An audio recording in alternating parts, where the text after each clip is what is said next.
Mani sauc Amanda, un man ir 42 gadi. Kad man bija 13 gadi, man nomira mamma, viņai uzbrauca mašīna, un man bija tikai vecmāmiņa, kura varēja par mani rūpēties un gādāt. Mana vecmāmiņa man ieaudzināja ticību Dievam un Dieva esamību. Viņa pati bija ticīga, nāca no Latgales, bet tā kā es zaudēju mammu, un pēc pusgada nomira arī manas mammas brālis, tad mana vecmāmiņa kaut kādā ziņā sevi pazaudēja, sāka vairāk lietot alkoholu. Līdz ar to, tad, kad man bija 27 gadi, tad jau bija pavisam slikti, un viņas veselība arī sašķobījās, viņa jau vairs nevarēja pastaigāt, viņiem bija 82 gadi. Tā it kā man apkārt bija kāds radinieks, bet īsti nebija, kas palīdzētu rūpēties par viņu, un līdz ar to es strādāju un rūpējos par viņu un uztraucos, kad viņa viena pati mājās ir. Pēdējie mēneši bija ļoti grūti, līdz pat izmisumam, un tad, kad bija tāds visgrūtākais brīdis, kad saproti, kad ir jāstrādā, bet pašā laikā jārūpējas par vecmāmiņu, un nav neviena, ne sociālais dienests var palīdzēt neviens, tad ļoti lielā izmisumā un ļoti, ļoti gauži raudot, vienīgais, kas man nāca prātā, bija prasīt palīdzību Dievam. Un ļoti, ļoti lūdzu, lai rod kādu risinājumu, jo es viņu biju ielikusi biķernieku slimnīcā, dārgā palātā, veikt visādus izmeklējumus, un secinājums bija tāds, ka viņai jau vairs palīdzēt neviens nevar. Pirmkārt vecums, un otrkārt jau visi iekšā orgāni jau bija jau savu darbību gandrīz beiguši, un kad ieliku vienkāršākā slimnīcā, jo vienkārši nevarēju izturēt to, ka viņa viena pati mājās un gribēja, lai vismaz kaut kā viņai palīdz. Un viņai bija arī cukura diabēts beigās un ar vairogdziedzera problēmas. Un protams, tas, ko alkohols bija nodarījis. Un tā bija ebreju slimnīca Maskavas ielā, un tieši tad viņi taisīja cieta remontā. Un tā mana lūkšana bija tas izmisums, ka es nezināju, ko darīt tālāk. Un tad, kad bija nākošā dienā jau paredzēts, kad jāņem vecmāmiņa mājās un slimnīcu slēgs ciet, tad viņa atvadījās no šīs pasaules. Un naktī no rīta puses, tad, kad viņa aizgāja, tad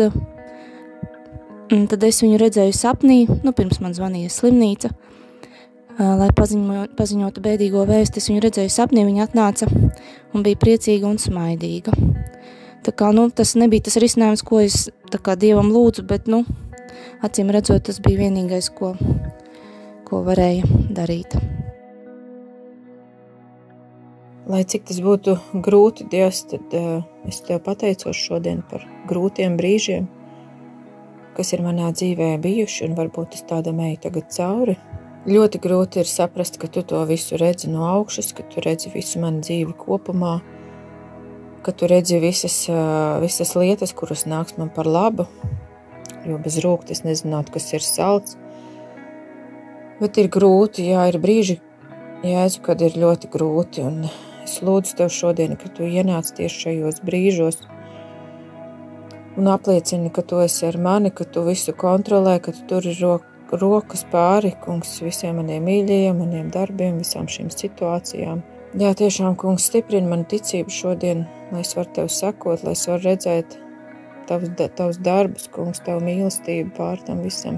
Lai, Kungs, es varu cerēt, Kungs, iedrošini mani, Kungs, un stiprini manu ticību, Jēzu. Palīdz man atrast arī, Kungs, kādu ugunskura, kādu draudzi, Kungs, kur deg par Tavu vārdu, kur sludina Tavu vārdu, Kungs, kur var Tev pielūgt, kur var meklēt tavu vārdu, Tavas atbildes.